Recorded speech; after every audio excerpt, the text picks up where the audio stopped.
روایت میں ہے کہ یمن میں ایک قبیلہ آباد تھا جس کا سردار حاتم طائی تھا۔ اب حاتم طائی کی ثقافت سے دنیا کا کون سا آدمی ہے جو ناواقف ہے؟ رسول اللہ صلی اللہ علیہ وآلہ وسلم کے زمانے میں کچھ لوگ جب قید ہو کر آئے اور آپ علیہ السلام کو یہ پتہ چلا کہ ان قیدیوں میں حاتم طائی کے قبیلے کی ایک خاتون بھی ہیں، تو حضور پاک صلی اللہ علیہ وآلہ وسلم نے ارشاد فرمایا کہ خاتون کو رہا کر دیا جائے۔ خاتون کو جب رہائی کی خوشخبری سنائی گئی تو اس نے یہ کہہ کر آزاد ہونے سے انکار کر دیا کہ میرے ساتھ قبیلے کے دوسرے افراد بھی ہیں۔ آپ علیہ السلام نے پورے قبیلے کو آزاد فرما دیا اور مال غنیمت بھی واپس کر دیا، اور نہ صرف اپنی طرف سے انعام و اکرام سے نوازا بلکہ بنفس نفیس سرحد تک چھوڑنے کے لیے تشریف لے گئے۔ حاتم طائی کی سخاوت کے ضمن میں ایک قصہ بیان کیا جاتا ہے کہ روم کے بادشاہ کی دربار میں ایک دن حاتم طائی کی سخاوت کا تذکرہ تھا۔ ایک شخص نے بتایا کہ حاتم طائی کے پاس ایک بہترین عمدہ نسل کا گھوڑا ہے جو ہوا کی رفتار سے دوڑتا ہے۔ خوبصورت اتنا ہے کہ جو بھی اس کو دیکھتا ہے بس دیکھتا ہی رہ جاتا ہے۔ حاتم طائی اور اس کے گھوڑے کی تعریف سن کر بادشاہ بولا کہ جب تک کسی آدمی کو آزمایا نہ جائے اس وقت تک اس کے بارے میں کوئی رائے قائم کرنا عقل اور شعور کے خلاف ہے۔ بادشاہ نے وزیر سے کہا کہ تم خود جاؤ اور حاتم طائی کی سخاوت کے بارے میں ہمیں معلومات فراہم کرو اور کسی ایسی چیز کا مطالبہ اس سے کرو جو اس کی نظر میں سب سے زیادہ قیمتی ہو۔ دربار میں ایک درباری نے کہا کہ حاتم طائی کے لیے سب سے زیادہ عزیز اور سب سے زیادہ قیمتی سبا رفتار ایک گھوڑا ہے۔ بادشاہ کو درباری کی یہ بات پسند آئی اور اس نے وزیر سے کہا کہ تم خود حاتم طائی کے پاس جاؤ اور اس سے وہ گھوڑا مانگ لاؤ۔ اگر وہ گھوڑے کا ایثار کر دیتا ہے تو حاتم طائی یقیناً سخی ہے۔ روم سے چلا ہوا یہ وفد منزلیں طے کرتا ہوا رات کے وقت حاتم طائی کے گھر پہنچا۔ جس وقت یہ وفد وہاں پہنچا موسلا دھار بارش ہو رہی تھی۔ گھپ اندھیرے میں بادلوں کی گرج ماحول کو خوفناک بنائے ہوئے تھی۔ ایسے خراب موسم میں کسی مہمان کی مہمان نوازی کرنا تو درکنار گھر سے نکلنا بھی ممکن نہیں تھا، لیکن حاتم طائی نے میزبانی کا حق ادا کیا اور مہمانوں کے تواضع اور آرام و آسائش کا پورا انتظام کیا۔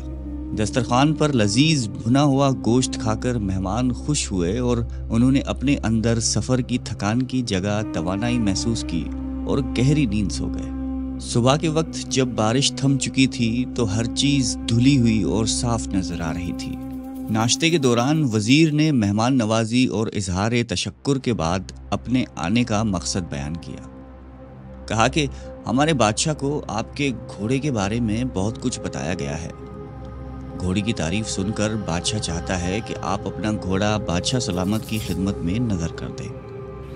وزیر کی بات سن کر حاتم افسوس کے ساتھ ہاتھ ملنے لگا اور بہت افسردہ ہو کر بولا، اگر آپ گھوڑا ہی لینے آئے تھے تو یہ بات آتے ہی مجھے بتا دینی چاہیے تھی، لیکن اب میں مجبور ہوں، اس لیے کہ میرا پیارا گھوڑا اس دنیا میں نہیں ہے۔ آپ کو تو پتا ہے کہ پوری رات طوفانی بارش برستی رہی۔ میرے لیے یہ ممکن نہیں تھا کہ چراگاہ یا کسی اور جگہ سے کوئی جانور منگوا سکتا، لہٰذا میں نے اپنے گھوڑے کو ذبح کر دیا اور اسی کا بھنا ہوا گوشت دسترخوان کی زینت بنا تھا۔ وزیر حاتم طائی کی یہ بات سن کر حیران رہ گیا۔ بادشاہ سلامت کو جب یہ سارا واقعہ جا کر سنایا تو اس نے بھی حاتم طائی کی سخاوت کی بڑی تعریف کی۔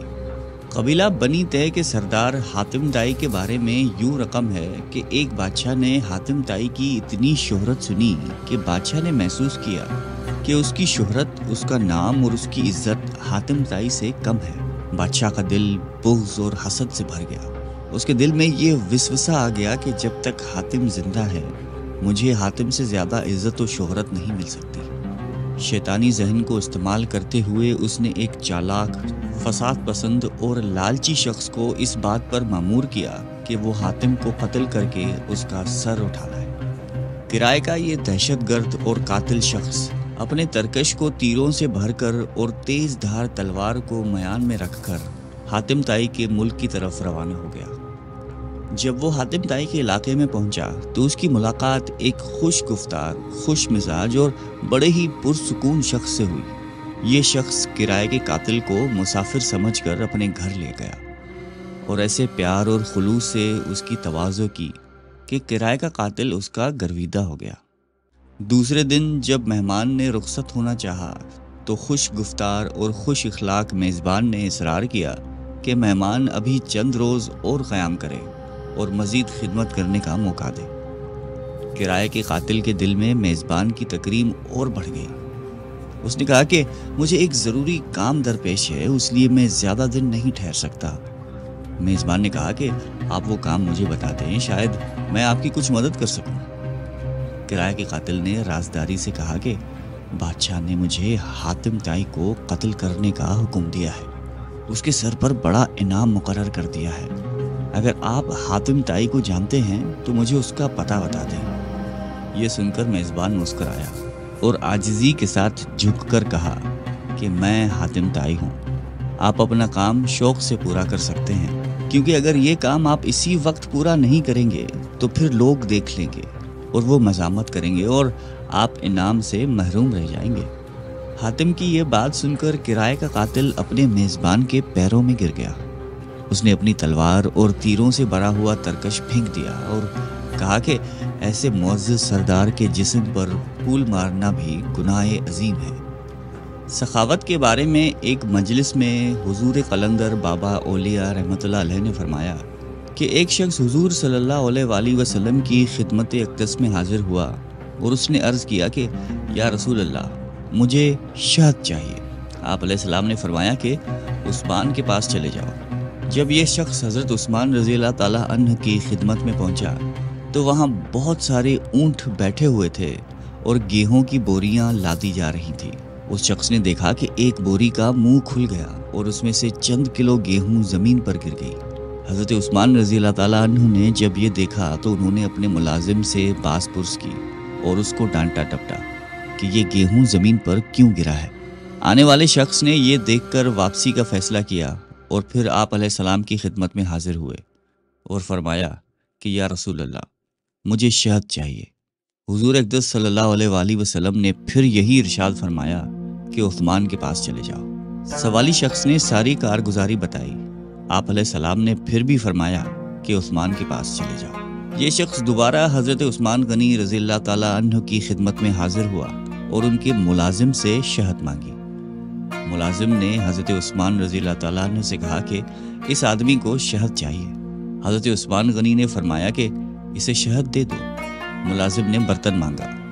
آنے والے شخص نے کہا کہ میرے پاس تو برتن نہیں ہے۔ ملازم نے پھر حضرت عثمان غنی رضی اللہ تعالیٰ عنہ سے عرض کیا کہ حضور، اس کے پاس تو شہد لینے کے لیے برتن ہی نہیں ہے۔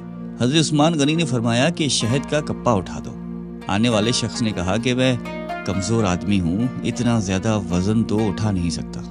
ملازم پھر حضرت عثمان غنی رضی اللہ تعالیٰ عنہ کے پاس گئے اور کہنے لگے کہ آنے والا شخص بہت کمزور ہے اور اتنی شہد اٹھا نہیں سکتا۔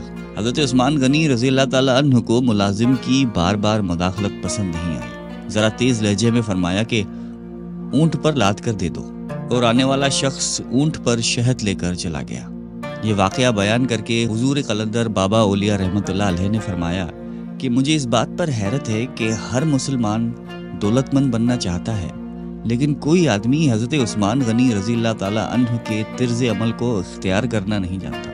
یہ پیغمبرانہ اوصاف اور طرز فکر جب بندے کے اندر متحرک ہو جاتے ہیں تو وہ دیکھ لیتا ہے کہ کوئی شے براہ راست موجود نہیں، ہر چیز کا وجود اللہ کی حاکمیت پر ہے، سارے جہانوں کا بادشاہ اللہ ہی ہے۔ انسان زندگی میں جس چیز کو حاصل کرنا چاہتا ہے تو ضروری یہ ہے کہ اس چیز سے متعلقہ لوگوں کی صحبت اختیار کی جائے، مگر ہم شیطان کی قربت کے کوگر ہیں تو شیطان کے اوصاف پسند کرتے ہیں، اور اگر ہم رحمان سے قریب ہونا چاہتے ہیں تو رحمان کی صفات اختیار کرنی ہوں گی۔ اگر آپ بھی اللہ تعالیٰ کی قربت اختیار کر کے کائنات میں ممتاز ہونا چاہتے ہیں تو اللہ کی مخلوق کی خدمت کیجیے۔ بلا شبہ محبت رکھنے والے لوگ اللہ کے دوست ہوتے ہیں، اور دوست پر دوست کی ہمیشہ نوازش ہوتی ہے۔